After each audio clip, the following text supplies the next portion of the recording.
Hey everybody, and welcome to my second of two videos on this, the KW Praktina FX. In the first video, we talked about what all of the things on it are. In this video, we're going to talk about what they do. First thing we're going to start with is mounting and unmounting lenses. I have no native lenses for this camera, so the lenses I do have are on a T-mount adapter. When I bought this camera, I bought this and the Praktina at the same time. They came with a Spiratone 85mm f1.9 that had that adapter on it. It's the only reason I have any lenses I can even demonstrate this with. But to remove a lens, you take the breech lock and you rotate it counter or anti-clockwise to remove it. And then you grab your other lens. Let me actually demonstrate with a different lens. That'll be a nice change for this video. Here we go. Going to grab our other lens. There's a pin up here, and that goes into that notch. Drop it into place and turn the breech clockwise. And now we have mounted a different lens onto our camera. Next thing we're going to talk about is how to load and unload film in this camera. And I'll also demonstrate the motor drive at this point. So once you have the film back off, to load the film, you're going to grab your roll of film, pop the forks up, drop the film into the cassette chamber, and put these back in place until they engage, and you can push that the whole way down.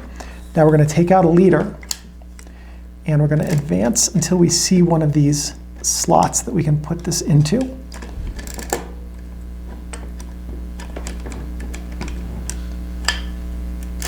Oh, there we go. And just keep advancing.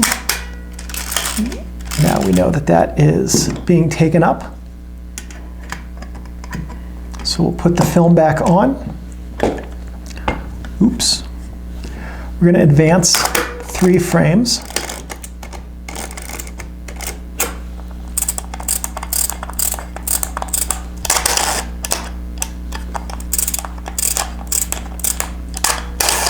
There we go.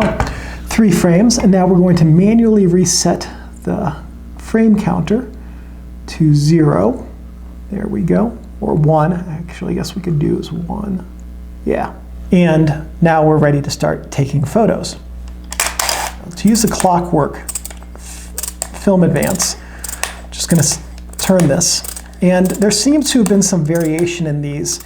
I've read that they were good for 17 frames, but this one actually delivered me an entire roll of film, 27 frames. It was an entire roll of 24 exposure film. So I don't know whether there were variations in production or what, but at any rate. So you put tension into it by winding this up, and then every time you push the shutter, it unwinds a bit and advances the film. And as you can see here on the, watch this knob as I advance the film. You can see that it turns, and that's how you know that your film is being taken up. There we go, and we are all out of wind juice. All right, so you're going to go through the day. You're going to take your pictures, whether you have the advance or not.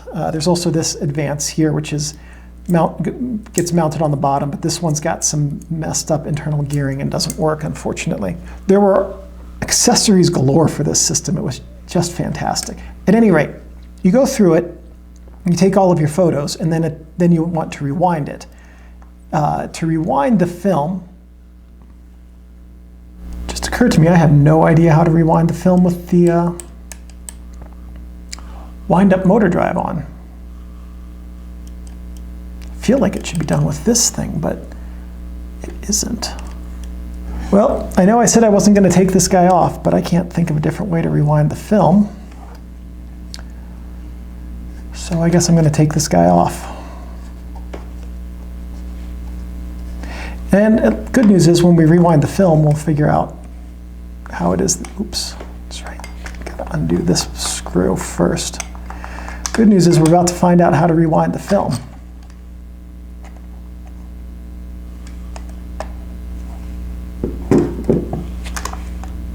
Ah, it is with this, okay. So we can see there's a little pin and it pops up. So it is that way that the film is rewound. So I'm going to put this back on and see if maybe I had just not lined this up correctly.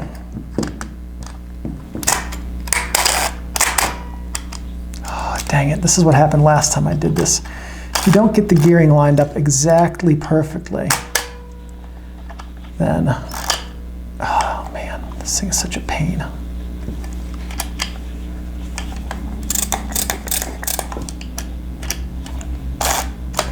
Yeah, so I took this off and now the gearing is not lined up perfectly. So almost worked that time. So to rewind the film with this on, you just push this lever out that way and now you can rewind the film. I'm actually going to take this off because I have misaligned the gearing and I don't want to risk breaking this camera. There we go.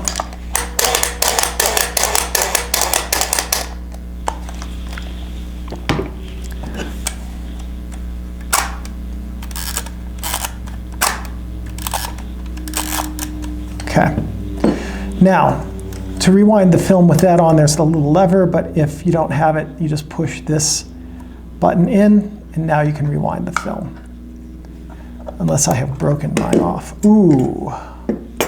That explains why I'm getting no attention when I try to rewind it. Shit. I don't have another roll of film.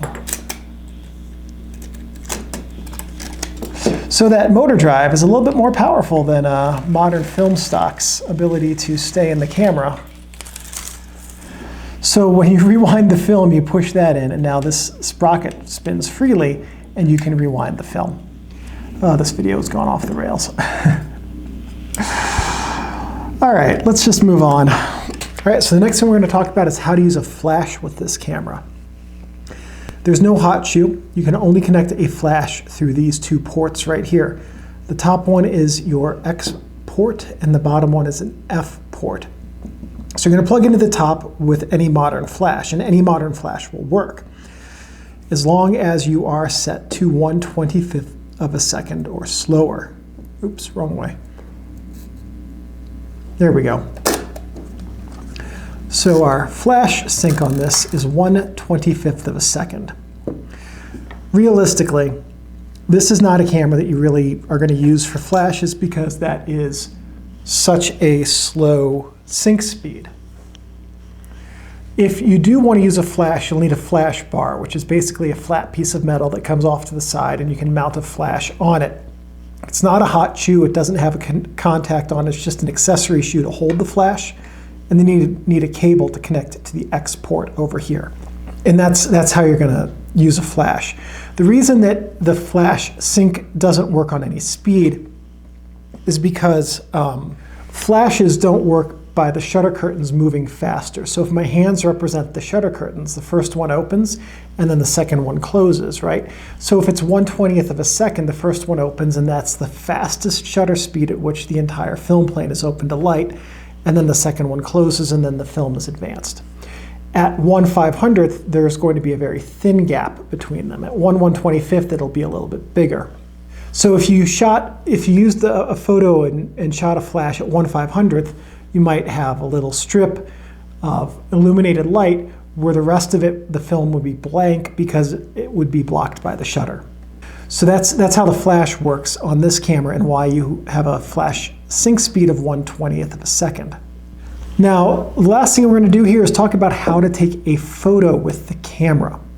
So what you're going to do is get a lens, and you're going to need a light meter. Either you're going to want to use the Sunny 16 rule, or use a handheld light meter, or a light meter app on your smartphone will work, so that you get a sense of what your settings should be.